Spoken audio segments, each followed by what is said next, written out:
Please subscribe and don't forget to press the bell icon to get notified whenever we upload a new video.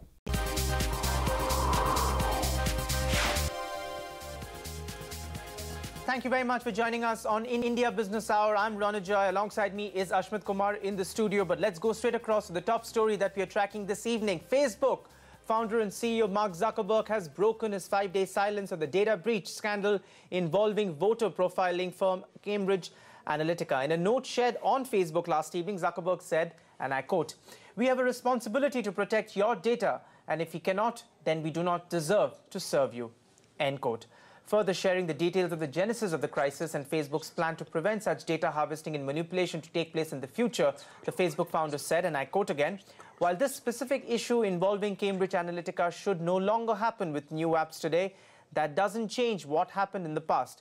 We will learn from this experience to secure our platform further and make our community safer for everyone going forward." End quote.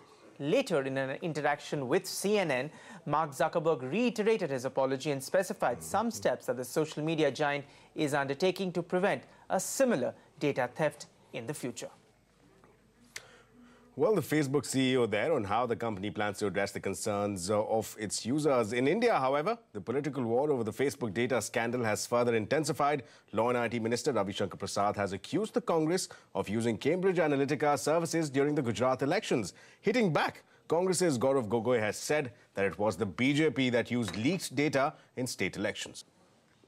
Well, escalating war of words there between BJP and Congress. But after staying silent for a day, Congress President Rahul Gandhi too has responded. He has finally responded to BJP's specific allegation that Congress has been using services of Cambridge Analytica, the firms accused of data theft and manipulation. Rahul Gandhi took to Twitter today and called the charges an invention by the BJP. He accused BJP of using this controversy as a diversionary tactic to deflect attention from the death of 39 Indians who died in Iraq.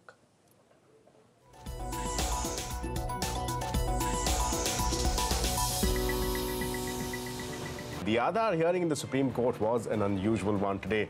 PowerPoint presentations, which are a norm in boardroom meetings, found its way into court number 1, which is the Chief Justice's court, presided by him.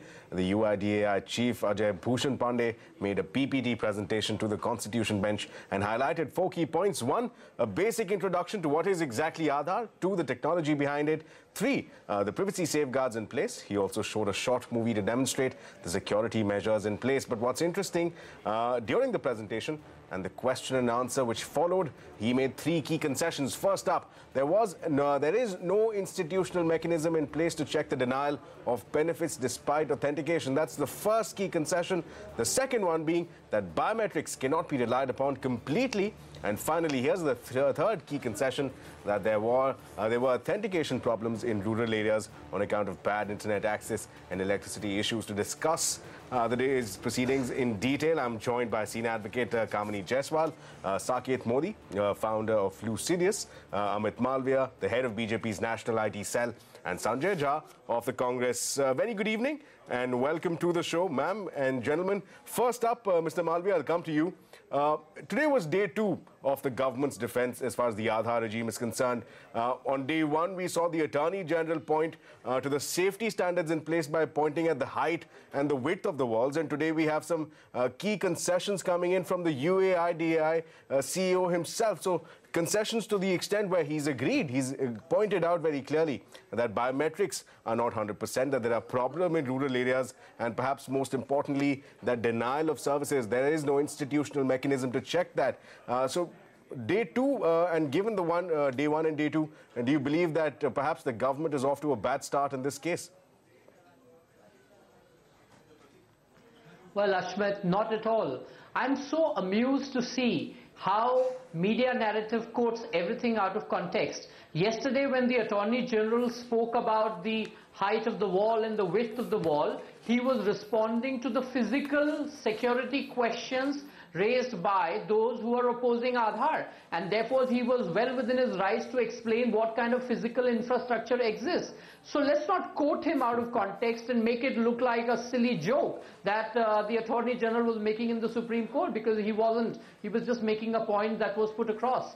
Now, coming to the presentation that the CEO of UAIDAI has made today, Again, I have seen the presentation that he has made, and he has said that if authentication does not work in every case as a result of technology or otherwise, there are several other mechanisms that are being put in place, like your iris scan, your facial recognition, and so on and so forth. Even an OTP option has been suggested. I was there in the courtroom when the Attorney General made that remark. That was not in response to a probing question where he was merely clarifying as to the security provisions in place. He chose to elaborate on the width of the wall. That's part one. The second, and perhaps more importantly, let's discuss the biometrics. But first, let me draw your attention to the concession that the CEO appears to have made, the UID CEO.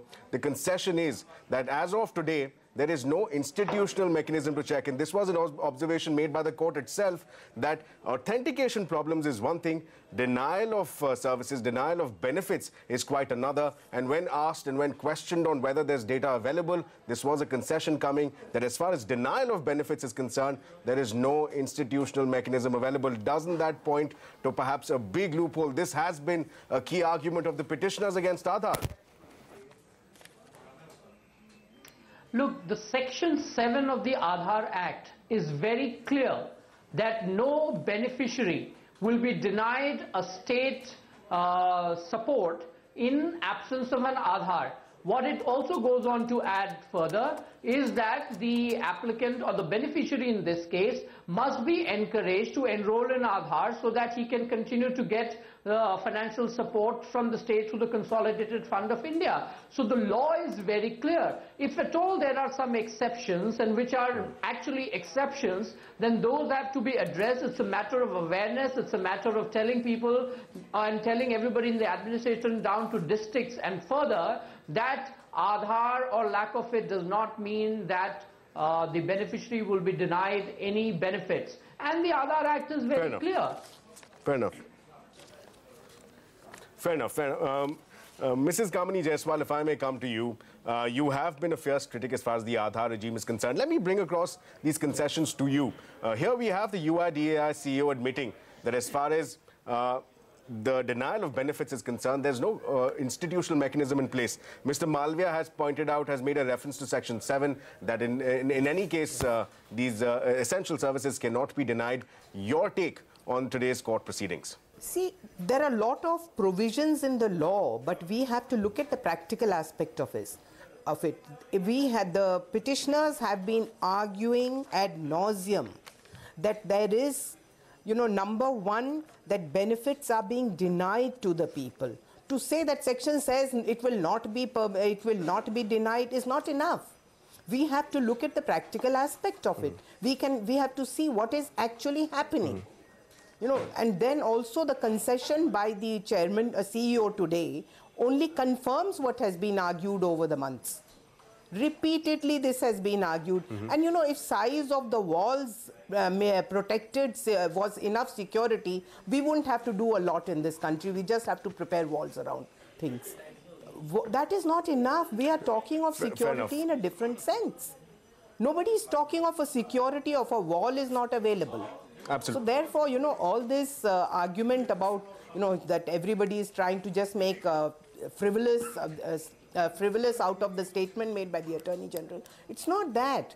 The argument is at a much higher level. It's more on a technical aspect. It's more on the aspect of denial of benefits to the people, and also of so many reports that one has been hearing that actually have been deaths because food has been denied. What has the government done to at least undo that wrong? You can't quote Section 7 to a poor person and say, we have provided Section 7. Now, if it doesn't happen, we can't help it. Fair enough. Mr. Jha, let me come to you. We were discussing, of course, the concessions that were made today by the CEO of UIDAI. Your thoughts on the government's defense, the way they've mounted it. Day one, we saw the comments coming in from the Attorney General. Today, we have, of course, some key concessions being made by the UIDAI chief, I beg your pardon. Your thoughts, your quick thoughts on how the government's defense stacks up against perhaps the concerns that have been raised by the petitioners.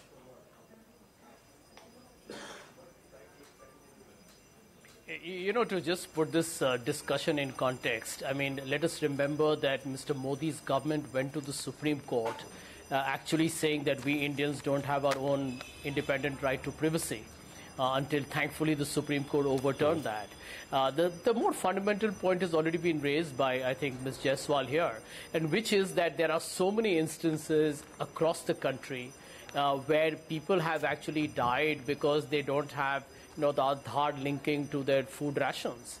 I mean, you know that the midday meal schemes, by the way, have seen a dramatic, lesser number of enrollments because they have insisted on Aadhaar. That's one of the reasons why on the Global Hunger Index, India's ranking has worsened.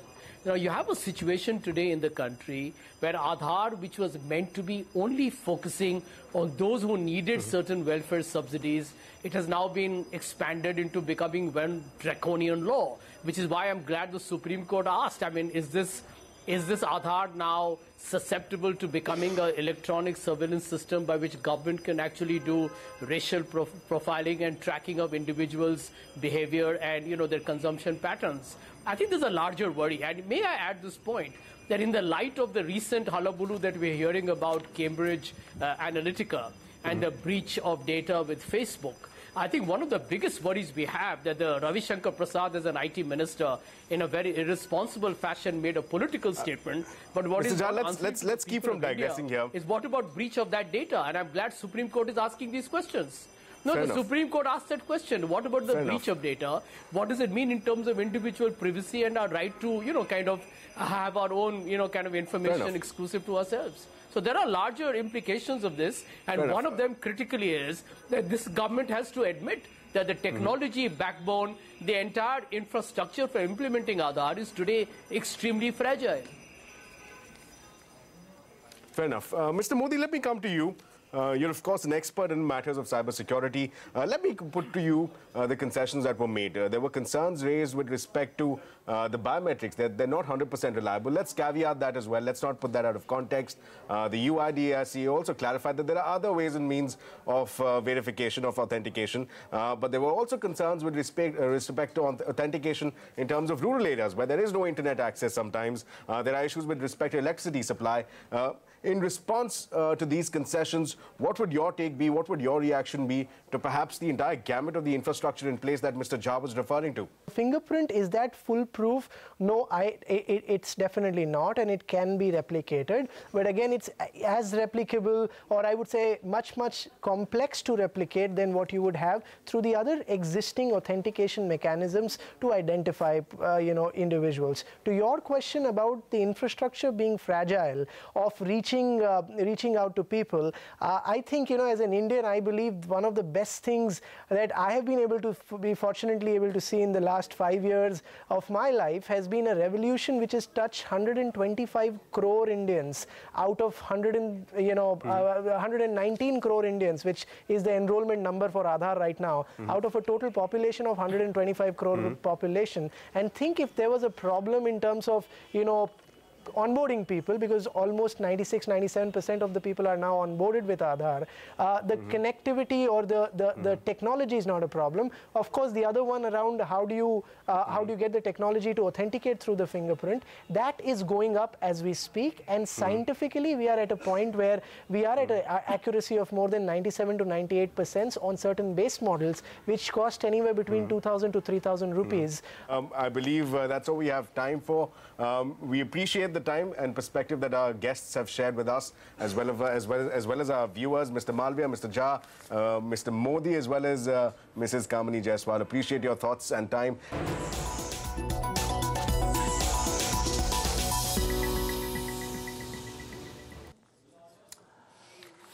And more from Aadhaar. Government's case for Aadhaar remains strong even after the Facebook data breach. Those words coming from former chairman of UID AI, Nandan Nilekani. He was speaking with the media today. Nandan expressed confidence that the government will win the Aadhaar legal battle. He also spoke about the role in the government's ambitious national healthcare program and said that he was just a plumber for that scheme. I think the government has a very strong case. In fact, as you know, the case is currently on in the Supreme Court, and the government started its arguments yesterday.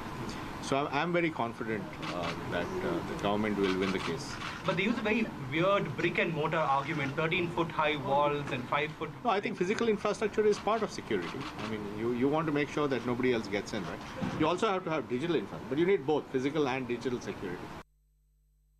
building a system for the population, you have to think scale, right? Now, this is a massive project where they want to give 100 million families, which means about 500 million people insurance. So that's, I'm a plumber really, I'm a plumber. So plumber who looks at, okay, what does it mean to build such a large system? I'm only coming from that point. So do you think the government has the math right? Because we're talking 10 crore families. I don't know about money and all that. I'm telling you, I'm a plumber. Aam Aadmi Party government has presented a 53,000 crore rupees budget for the national capital. Once again, it has increased allocation to key sectors like healthcare and education, and has also focused on steps to tackle pollution in the national capital. In its effort to fight pollution within the city, the government has allowed a concession of 50% in the registration of CNG cars. The government has also said that it will install solar panels over 16-kilometer cycle track, and as many as 1,000 indoor display boards will be installed in government buildings to provide information on air pollution levels.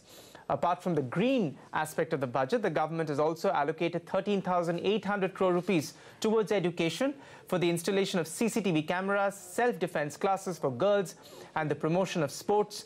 And finally, healthcare. This has been a key subject and a key area of this government. The government has now allocated 6,700 crore rupees towards health insurance for all and mohalla clinics. Those were the key highlights. And for more on that, we are now joined by Mr. Somnath Bharti, former law minister and Aam Aadmi Party MLA. Somnath Bharti, always a pleasure to speak with you. You know, we're going to get to health and education in just a bit, sir. But of course, the key focus has been the headline, if you read online, is the fact that this is India's first green budget. If Delhi did have answers to address this vexatious issue of air pollution, why didn't the government do something 3 years ago? Many are wondering, are you doing it at this point with with an eye on the bypolls? That's what your critics are saying tonight, sir. Ron, unfortunately, our party doesn't at all think of any good to be done to public in Delhi or across the nation, wherever we are, keeping election in mind, unfortunately. We're not election-oriented party. We want to do benefits to people of Delhi. In fact, unfortunately, if you look at the budget speech of our education minister and finance minister, Mr. Manish Sisodia, he used the word called LG in his speech. I think somebody was counting beyond 100 times. Yes. So our problem is that anything which we want to do, there is a cap on it. There is a caveat in it. The caveat is that LG Sahab pass kar dein to. Now LG Sahab has to be conscious of his duties towards people of Delhi. His duties are not towards BJP from the party where he comes from. Right. I humbly request even through you that such a beautiful budget, the budget which is so dedicated to the key areas of the Delhiites, should be allowed to function the way it has been designed by Manish and the government of Aam Aadmi Party.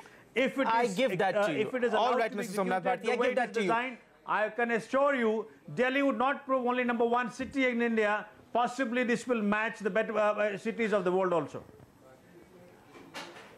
So being Delhiites, I mean, nothing will give us more happiness, than to see Delhi elevate to the levels and, and to live up to the expectations and hopes of this government. But sir, many are also raising some practical issues with this government. Let's just say, what you have proposed in the budget, 50% concession on registration of CNG cars. Now, the last time I checked, overall CNG vehicles, this is cars, two-wheelers, buses, all of that put together in the city of Delhi, was almost 1 million. The problem is not necessarily of CNG vehicles, but having, not having enough CNG stations. So while you're talking about concession to CNG cars, why don't you also talk about perhaps concession to, to a body like IGL to set up more CNG stations? So these are some of the practical suggestions that are coming in, Mr. Bharti.